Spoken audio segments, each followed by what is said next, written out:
So when I met Michael in May 2015, I pretty much knew his whole life story just because I worked with his aunt, Nikki, and she's the one that set us up.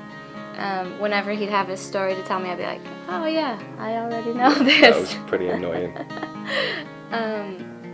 So I picked him up and we went to have lunch. And so I said, where do you want to go? He's like, I'll just go to like your average American place. So naturally I took him to a Mexican restaurant because I was nervous. So we looked at the menu and he's like, I don't think this is what we want. So we laughed and went just directly to the restaurant next door. So after spending a couple of weeks with my aunt and Kayla, I decided that it wasn't enough and I was due to fly to LA, but me and my sister decided to cancel that flight and stay for a few extra days, and that's when we kind of knew that something might happen. So when I left America and got back to England, we just FaceTimed the whole time from the minute I left to the minute she came over in September, and we went to Bruges, Brussels, and Paris, and finished off in London because I knew that would be a way to woo her, and yeah, it just went on from there. So when I left at the airport, it was miserable at the airport. So I got home, then he had planned a trip to come over for Christmas in December.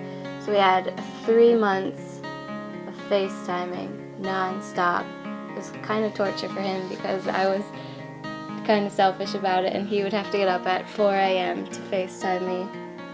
So after all the FaceTiming, and we decided that we did want to live in the same country together, it's just where and how.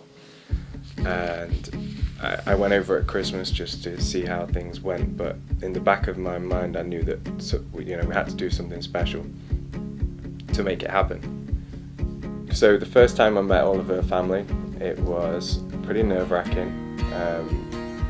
I wasn't sure how it was going to go, but it went great, and when Jay showed me the blueprints for his new cabin, I just knew that we hit it off straight away. And yeah, from then on it was fine, and all of her friends were great. We had a great Christmas all together, and yeah, things changed pretty drastically after that. Our next decision was a necessary move in order to continue our relationship and continue our story. Living in 2 different countries, it made it so difficult to decide what the next best step was to make. And after doing all of the research I could possibly do, the only way that we could legally live together was by getting married. On this day last year, January 7th, 2016, Michael and I got married at a courthouse in Arizona. We decided to keep it a secret from everybody because we knew that we couldn't plan a wedding in such a short space of time, and we wanted to make that the day special for Kayla more than anything. And I wanted her to have the proposal, and even though I proposed 8 or so months after the wedding, it was still as nerve-wracking as it would have been if it was the real thing. Although we're legally married, we didn't actually have a wedding and a ceremony that we could say vows in front of our friends and family, and that was one of the most important things for me, and especially Kayla. To me, a wedding is about celebrating your love story in front of everybody who means the most to you. And so we purposely wanted to have the celebration today on our 1-year anniversary so we could share in the fun and the love with all of you. So thanks to everyone for making our day so special. We can't wait to celebrate the rest of our wedding with you, and a big thank you for all your love and support. Cheers. Cheers.